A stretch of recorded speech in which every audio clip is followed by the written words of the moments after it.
Hello everybody, this is Art's Note. Today we would like to talk about the Egypt art. So are you guys excited about the new mummy movie that Chrome School will be featuring? Well, some of the movie features are actually according to the history. I know, surprising, right? And let's talk about the area where all the things happen. It started about 3,500 before Christ, and because it's long like prehistoric time, they start to sedentary, so it's not normatic society anymore, and the Kemet there, mean the black land or soil, is fertilized pretty well, so they can grow plants over there, and desert around it create a natural barrier so the culture can develop more easily there. And about the Egypt itself, it is built alongside the River Nile, and they say, as the saying goes, Egypt is the gift of Nile, and it because it's such a long river. There are different parts of Egypt. And that may get you a little bit confusing because the upper Egypt is actually on the southern side on the map because it's upper stream, and the lower Egypt is closer to the Mediterranean Sea, and which means it's lower stream, so it's the lower Egypt. It's not until like the old the dynasty, the Namur, that unified the two parts, and we can see it from this picture, the Namur pattern, and it's probably a cosmetic pattern for eye makeup. You can see on the right side the circle in it. They can put their makeup in there, and on the left side you see the gigantic figure there. It's probably the Namur himself, and we call it the heroic scale because it's so huge. He grabbed his enemies on the right side, and from his headband you can tell it's from the lower Egypt hairwear, and his stand will be the classical smite stand, which means he's a conqueror and defeat his enemy, and the left side will be Otho. His enemy were tied by a god, the Horus, and beneath it will be his enemy buried underground. So yeah, it's kind of violence, and it's also a propaganda to show his powerful stuff, and and on the right side is telling about the same story. Himself is like larger than the others, and his enemy were lying down, and the two long-necked creatures symbols the unification of lower and upper Egypt. And this big, one of the most iconic. Oh, on the left side actually is that will be a scribe that record everything, and they're mostly very intelligent people and knows about a lot about medicines, like Imhotep, from the first mummy he was a villain back there, but actually he's a genius back in that time because he's designed the pyramid, and his name represents the god of medicine actually. But before he designed the step pyramid, even the sharp tip pyramid, it was actually just a small room called mastaba,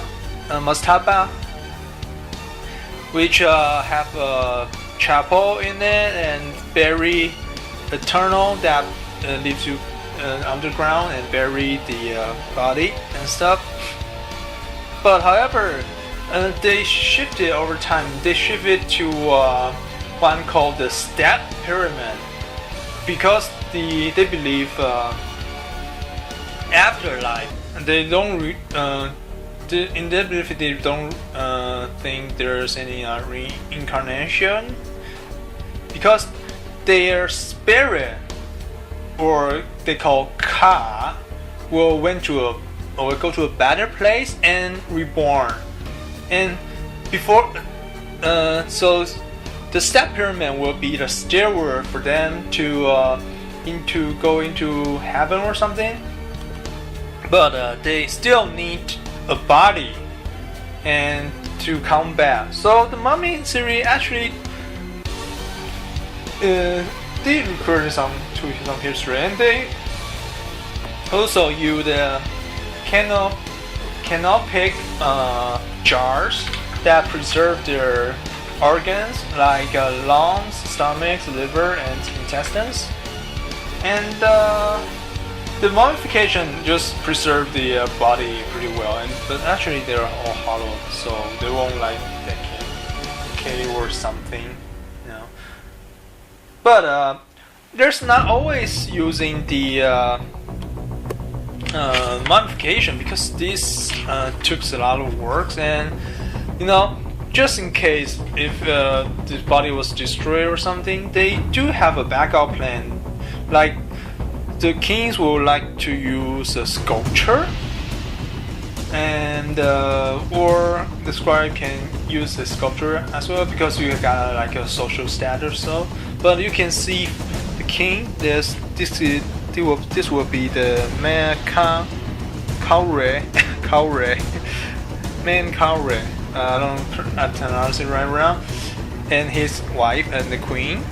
And you can see this is the very clean, nice stone, and just this whole sculpture were carved out of one high quality colored stone.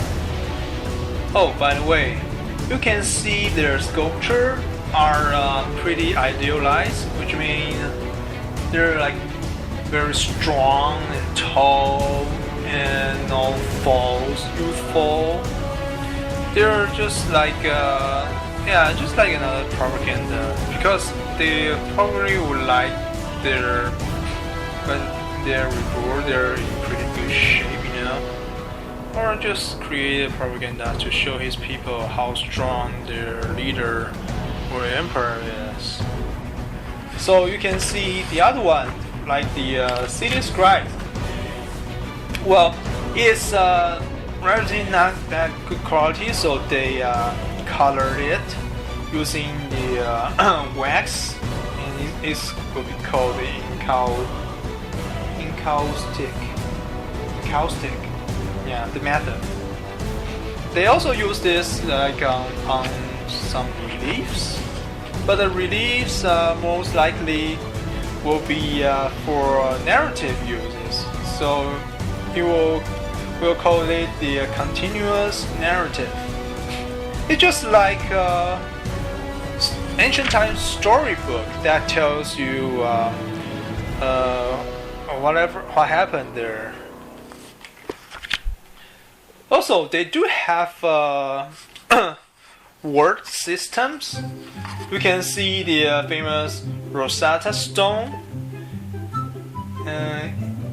It starts with a hieroglyphic on the very top part, and as the times moved over and the word system developed.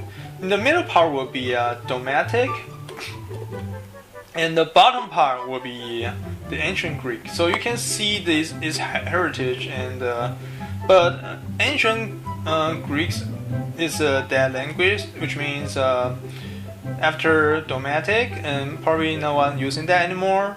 And one interesting is the words read from right to left, unlike most our word system, except for the Arabics. But before the model Arabic developed, the Dogmatic already gone.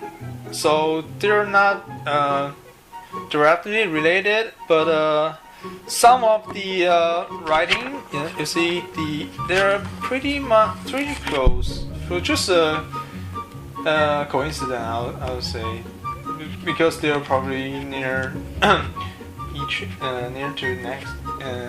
other.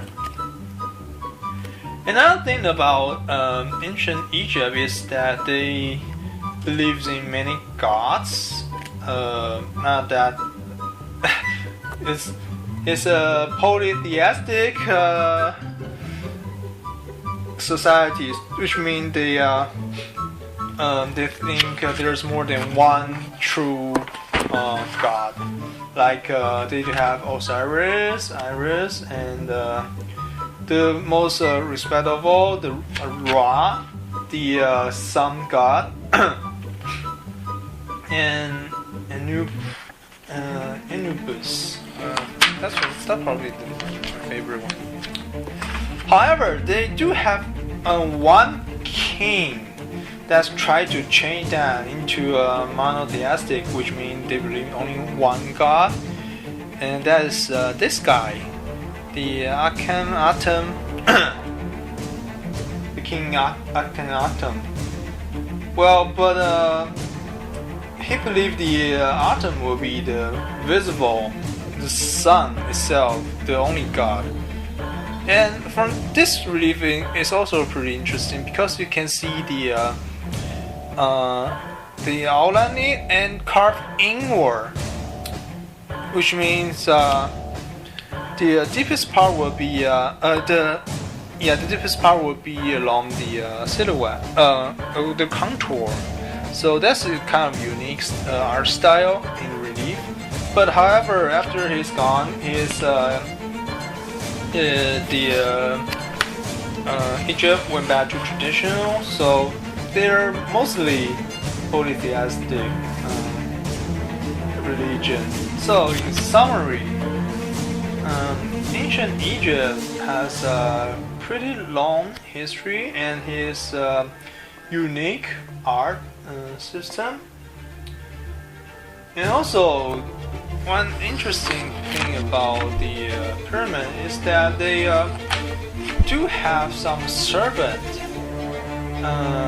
in it, but they're not like buried people alive there, or some, but mostly they're like shawabits or ushabits, and which means they're like a doll represent their servant, because once they're come back to life, they still need someone to serve them. That would be pretty interesting because, like in ancient China, the Qing dynasty, there were something called the terracotta army. So they probably have the same concept but different places during the ancient time, the ancient empire. Right, I think that's probably all for today's quick introduction to our Egypt art. If you like this video, please drop a like, leave a comment, and I will see you all in the next video. Thank you.